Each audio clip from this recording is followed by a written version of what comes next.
What's up, everybody? I'm Junior. Welcome to my channel. If anybody's new to this channel, welcome to my channel.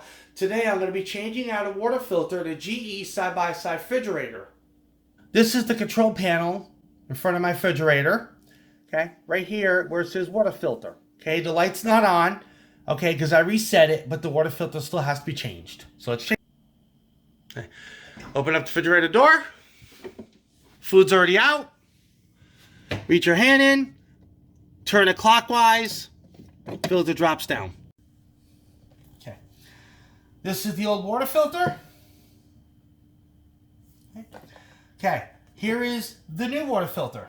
Okay. Cellophane and plastic's already off of it. Here is the it's like a January through December, okay, sticker. So that way, whatever month you change your water filter, you take the month off and you stick it onto the new water filter. So let's do that now. So we're in June. Peel it off, which is right there. Okay, take your water filter. Okay, now the small opening goes towards the back of the refrigerator. The large opening goes towards the front of the refrigerator. So what you want to do, you want to put the label just like that, and let's install it. So here's the new water filter. Okay, remember, the small opening goes towards the back of the refrigerator. The large opening goes towards the refrigerator doors. So, and there's an arrow right there.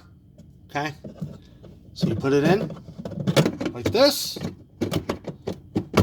and then you turn 12-1 this way, and you're all done. The information about the water filter and the model number to the refrigerator is in the description below. If you liked the video, please give it a thumbs up. And if you could subscribe, it would really help me. And also turn on the notification bell so you get future videos that I do. Till the next daily adventure, peace!